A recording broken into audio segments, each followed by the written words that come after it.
আসসালামু আলাইকুম সবাইকে।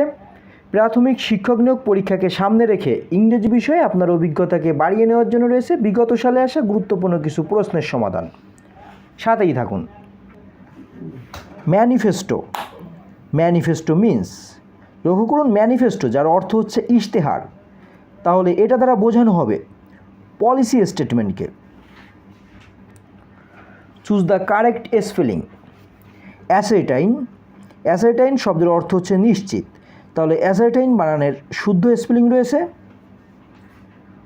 ঘ নাম্বার ASCERTAIN, যার অর্থ হচ্ছে নিশ্চিত করা।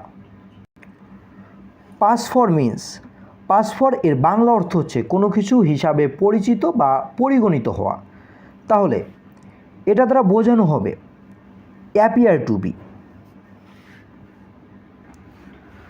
দ্য হেডমাস্টার ইজ দ্য শূন্যস্থানের পর রয়েছে পারসন ইন দ্য ভিলেজ, তাহলে শূন্যস্থান হবে the headmaster is the wisest person, wisest person in the village. মনে রাখবেন, দুইয়ের অধিক ব্যক্তি বা বস্তুর মধ্যে তুলনা করার ক্ষেত্রে অ্যাডজেক্টিভের সুপারলেটিভ ডিগ্রি বসে। এখানে যেহেতু বলা হয়েছে the headmaster is the wisest person in the village, অর্থাৎ গ্রামের সকল লোকের সাথে তুলনা করা হয়েছে, যে কারণে এটা একটা সুপারলেটিভ ডিগ্রি এবং এখানে অ্যাডজেক্টিভের সুপারলেটিভ ফর্ম, যে কারণে wisest. He sleeps a sound sleep. লক্ষ্য করুন, বলা হয়েছে এখানে সাউন্ড, এটা কি? হি স্লিপস এ সাউন্ড স্লিপ, যার অর্থ হচ্ছে সে গভীর ঘুম ঘুমিয়েছে।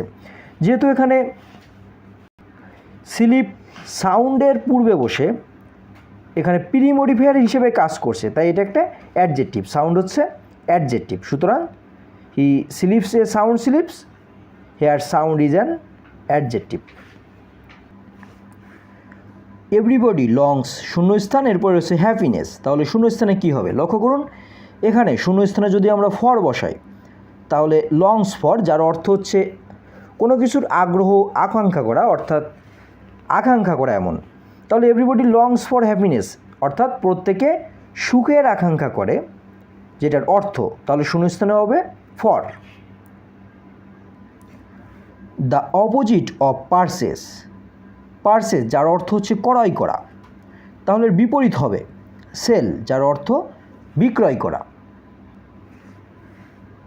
ম্যানকাইন্ড মিন্স, ম্যানকাইন্ড এর বাংলা অর্থ হচ্ছে মানব জাতি, তাহলে এটা দ্বারা বোঝানো হবে the human রেসকে।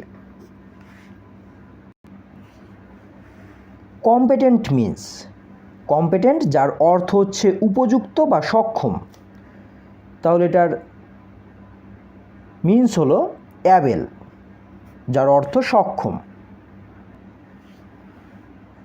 What is the antonym of famous?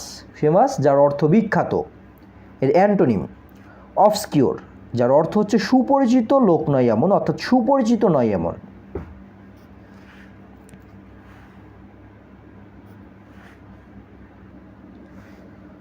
Which one is plural, অর্থাৎ নিচের এই শব্দগুলোর মধ্যে প্লুরাল কোনটি? একটু লক্ষ্য করুন, এখানে সামওয়ান যার অর্থ হচ্ছে কেউ, অর্থাৎ একজনকে বোঝাবে। ইজ যার অর্থ হচ্ছে প্রত্যেক, অর্থাৎ আলাদা আলাদাভাবে এক একজনকে বোঝাবে, অর্থাৎ প্রত্যেককে, তাহলে এটাও কিন্তু সিঙ্গুলার না। এনিওয়ান যার অর্থ হচ্ছে যে কেউ, অর্থাৎ কোনো একজন লোককে বোঝানো হবে, তাহলে সামওয়ান ইজ এনিওয়ান কোনোটি কিন্তু অ্যাকচুয়ালি প্লুরাল নয়, অর্থাৎ নান অফ দিস, অর্থাৎ কোনোটিই নয়। Choose the correctly spelled word. সঠিক বানান। ভলেন্টারি যার অর্থ হচ্ছে স্বেচ্ছাচারী, অর্থাৎ স্বেচ্ছায় কাজ করে যারা, স্বেচ্ছা প্রণোদিত, তাহলে ভলেন্টারি বানানের সঠিক বানান, সঠিক স্পেলড হচ্ছে খ number VOLUNTARY। I can not শূন্যস্থান, এরপর রয়েছে to pay such high price, তাহলে শূন্যস্থান হবে I can not afford to pay such high price. Afford যার অর্থ হচ্ছে সামর্থ্য থাকা, তাহলে এটার মানে দাঁড়ালো যে I can not afford to pay such high price, অর্থাৎ আমার এত উচ্চ মূল্য প্রদান করার সামর্থ্য নেই। দ্য অ্যাম্বাসেডর কল্ড শূন্যস্থান, এরপর রয়েছে দ্য প্রেসিডেন্ট, শূন্যস্থান হবে called on, the ambassador called on the president. Called on যার অর্থ হচ্ছে গিয়ে সাক্ষাৎ করা, কারোর সঙ্গে গিয়ে সাক্ষাৎ করা বোঝাতে কল অন বা কল্ড অন ব্যবহৃত হয়। এখানে কল্ড অন অর্থাৎ পাস্ট ফর্মে আছে। What is the adjective of the word heart? লক্ষ্য করুন এখানে হার্টের অ্যাডজেক্টিভ কিন্তু হার্টিং এবং হার্টি এই দুইটাই হবে। হার্টিং যার অর্থ হচ্ছে উৎসাহজনক এবং হার্টি এর অর্থ হচ্ছে আন্তরিক। তাহলে হার্টের অ্যাডজেক্টিভ হার্টিং ও হার্টি দুইটাই। All of the people at the conference আর, এখানে হবে ম্যাথমেটিক্স টিচার। লক্ষ্য করুন এখানে ম্যাথমেটিক্স টিচার কেন হলো? সবসময় মনে রাখবেন যে অলের পরে যদি আনকাউন্টেবল নাউন হয় তাহলে ভার্বটি সিঙ্গুলার হবে এবং কাউন্টেবল নাউন থাকলে ভার্বটি প্লুরাল হয়। যেহেতু এখানে পিপল, অলের পরে রয়েছে পিপল, এখানে পিপল কিন্তু আনকাউন্টেবল নাউন হিসেবে আছে, পিপল কিন্তু এখানে কাউন্টেবল নাউন হিসেবে আছে। এখানে পিপল যেহেতু কাউন্টেবল নাউন হিসেবে আছে তাহলে ভার্বটি আমাদের অবশ্যই প্লুরাল হবে। যে কারণে এখানে টিচার্স, পিপল অলের পরে যেহেতু পিপল কাউন্টেবল নাউন সেহেতু এখানে টিচার্স।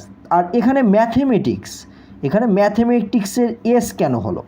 এখন মনে রাখবেন যে কতগুলো নাউন দেখতে প্লুরালের মতো হলো এরা কিন্তু সবসময় সিঙ্গুলার হিসেবে ব্যবহৃত হয়। যেমন এমন কিছু word innings, mathematics, news, physics, politics এ জাতীয় যেসব শব্দ আছে এর প্রতিটা শব্দের শেষেই কিন্তু এস আছে, কিন্তু এর শেষে এস থাকলেও এগুলো কিন্তু সিঙ্গুলার নাম্বার, অর্থাৎ ম্যাথমেটিক্স হলো একটি সিঙ্গুলার ওয়ার্ড।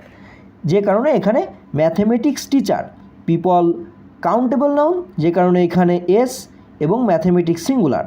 শুধুমাত্র এইটাই মনে রাখবেন যে অলের পরে যদি আনকাউন্টেবল নাউন থাকে তাহলে ভার্বটি সিঙ্গুলার এবং কাউন্টেবল নাউন থাকলে ভার্বটি plural.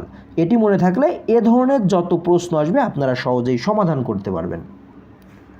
Choose the correct sentence, সঠিক বাক্য। এই চারটা বাক্যের মধ্যে একটু লক্ষ্য করুন এখানে সঠিক বাক্য কিন্তু ঘ number, each of the three boys got prize. সবসময় মনে রাখবেন ইজ যার অর্থ হচ্ছে প্রত্যেকে, অর্থাৎ প্রত্যেককে আলাদা আলাদাভাবে বোঝাতে ইজ ব্যবহৃত হয়। এখানে লক্ষ্য করুন এখানে কিন্তু গ নাম্বারে এ ফিউ আছে, এ ফিউ যার অর্থ হচ্ছে কয়েকজন, অর্থাৎ a few of three boys যার অর্থ হচ্ছে তিনজন বালকের কয়েকজন। এটা কিন্তু কোনো গ্রহণযোগ্যতা পায় না, যেহেতু এ ফিউ আবার থ্রি বয়েজ গ্রহণযোগ্যতা নয়। আবার একইভাবে অল অফ থ্রি বয়েজ এটাও কিন্তু গ্রহণযোগ্য নয়, যে সব তিনজন বালক কেমন একটা কথা, but every of three boys এটাও গ্রহণযোগ্য নয়। তাহলে সঠিক হবে ইচ অফ থ্রি বয়েজ, কারণ ইচ দ্বারা প্রত্যেককে আলাদা আলাদাভাবে বোঝায় ইচ, অর্থাৎ each of the three boys got prize, অর্থাৎ তিনজন বালকের প্রত্যেকে পুরস্কৃত হয়েছে। Each of the three boys got a prize. The correct spelling is backward, যার অর্থ হচ্ছে সরকারি কর্মকর্তা। তাহলে এই বানানটি শুদ্ধ আছে গ নাম্বারে, BUREAUCACRAT, BUREAUCRAT, বারেকওয়ার্ড। বানানটি একটু লক্ষ্য করুন তাহলে বুঝতে পারবেন, যার অর্থ সরকারি কর্মকর্তা। Dog days means, dog days যার অর্থ হচ্ছে বছরের উষ্ণতম সময় অর্থাৎ গরমের সময়। তাহলে এটার অর্থ হচ্ছে, অর্থাৎ এটা দ্বারা বোঝানো হয় হট ওয়েদারকে। Dog days hot weather. At least one of the students, শূন্যস্থান, এরপর হচ্ছে ফুল মার্কস এভরি টাইম। তাহলে লক্ষ্য করুন এখানে at least one of the students gets full marks every time. এখন আপনারা ভাবতে পারেন যে এখানে কিন্তু স্টুডেন্টস আছে, তাহলে এখানে কেন গেটস হলো? সবসময় মনে রাখবেন যদি অন অফ দ্য থাকে, অন অফের পরে কমন নাউনটি অর্থাৎ যে নাউনটি থাকবে সেটি সর্বদা প্লুরাল হয়, অর্থাৎ অন অফের পরে যে নাউনটি থাকবে সেটি সর্বদা প্লুরাল হবে। কিন্তু এই নাউনটি প্লুরাল হলো, ভার্বটি কিন্তু সিঙ্গুলার হিসেবে ব্যবহৃত হবে, যে কারণে এখানে, অর্থাৎ সিঙ্গুলার ভার্ব, যে কারণে এখানে গেটস বসছে। তাহলে এটি দাঁড়ালো যে at least one of the students gets full marks every time. The synonym of sunshine is, sunshine যার অর্থ হচ্ছে আশাবাদী বা প্রত্যয়, এর সিনোনিম চেয়ারফুল, যার অর্থ হচ্ছে আশান্বিত বা আশাব্যঞ্জক, অর্থাৎ একই জাতীয় অর্থ। সানশাইন এবং চেয়ারফুল দুইটাই সিনোনিম ওয়ার্ড। কনসেল। কাউন্সেল যার অর্থ হচ্ছে উপদেশ, এটা দ্বারা বোঝানো হয় অ্যাডভাইস। অ্যাডভাইস এর অর্থ উপদেশ, অর্থাৎ কাউন্সেল মিন্স অ্যাডভাইস। অ্যাম্বিজিয়াস মিন্স, লক্ষ্য করুন অ্যাম্বিজিয়াস যার অর্থ হচ্ছে অস্পষ্ট, তাহলে এটা দ্বারা বোঝানো হয় আনক্লিয়ারকে। আফটার বিফোর, এখানে আফটার এবং বিফোর দুইটা কিন্তু অ্যান্টোনিম ওয়ার্ড, কারণ আফটার যার অর্থ হচ্ছে পরবর্তী এবং বিফোর যার অর্থ পূর্ববর্তী, তাহলে এমন দুইটা অ্যান্টোনিম ওয়ার্ড এখানে আছে সাকসিডর,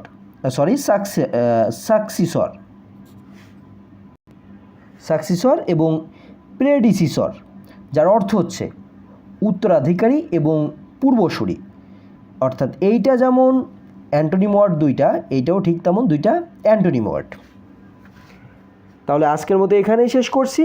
আমাদের আয়োজন কেমন লাগলো তা অবশ্যই কমেন্ট বক্সে জানাবেন এবং ভালো লাগলে আমাদের চ্যানেলটি অবশ্যই সাবস্ক্রাইব করে রাখবেন।